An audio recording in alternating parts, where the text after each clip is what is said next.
एक गांव था, नाम था ढोलकपुर। बड़ा ही शांत और सुंदर गांव था। लोग हमेशा खुशी से झूमते थे क्योंकि उस गांव में रहता था महाराज रायस्टार, जो अपने गांव के लिए एक शेर था, जो कभी अपने लोगों के साथ गलत होने नहीं देता था। लेकिन उस गांव में छुपा था एक डरावना राज, एक राज जो सबके दिल में था पर जुबान पे नहीं। गांव के बीच एक सूखा हुआ पेड़ था जिसे लोग कहते थे श्रापित पेड़। ना कोई उसके पास जाता, ना कोई उससे आंख मिलाता। हर पूर्णिमा के अगले दिन उस पेड़ के नीचे एक लाश मिलती थी।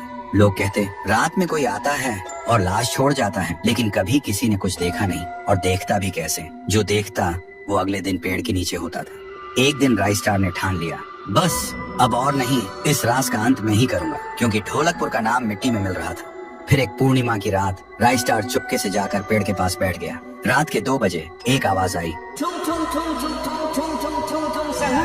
और फिर वो पेड़ भूत में बदल गया। वो भूत कुछ अजीब सा था, एक भयानक शैतानी हंसी वाला चेहरा, आंखें बड़ी बड़ी। वो पेड़ चल के एक घर के गेट को जोर जोर से खटखटाने लगता है। तभी एक आदमी डर के मारे आवाज सुन के बाहर निकलता है। वो भूत अपने लकड़ी जैसे हाथ से एक ऐसा थप्पड़ मारता कि उसकी सांस वहीं थम जाती है, और उसी जगह उस लाश को ले जाता है और वापस फिर से पेड़ बन जाता था। देखते ही रायस्टार का दिल कांप जाता है, पर वो कुछ बोलता नहीं। सुबह लोग भीड़ में जमा हुए और रायस्टार ने पहली बार उस पेड़ से बात करने की कोशिश की। पेड़ के अंदर से एक आवाज निकली, क्या तुम सब भूल गए मुझे? रायस्टार बोलता है, तू कौन है? पेड़ बोलता है, मैं हूँ ठुन ठुन ठुन साहुर।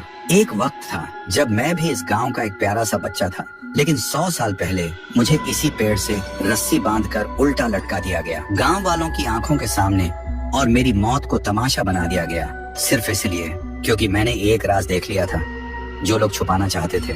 और उसी पल से मेरी रूह इस पेड़ से जुड़ गई। उस दिन से मैं इंसान नहीं, एक सज्जा बन गया, और हर पूर्णिमा में एक राजदार को चुनता हूँ और फिर उसे उसकी खामोशी का हिसाब देता हूँ। रायस्टार बोलता है, लेकिन अब तो वो लोग मर चुके हैं ना जो तेरा कसूरवार थे, अब तू मासूम लोगों को क्यों मार रहा है? पेड़ कुछ देर चुप रहता है, फिर बोलता है, ठीक है, बस एक बार मुझे याद करो, एक दिया जला दो, फिर मैं कभी किसी को नहीं मारूंगा। फिर रात में सब लोग आते हैं, एक एक दिया जलाते हैं, और तभी पेड़ अपने आप से आग पकड़ लेता है, और आखिर में मुक्ति मिलती ठुन ठुन ठुन साहुर को।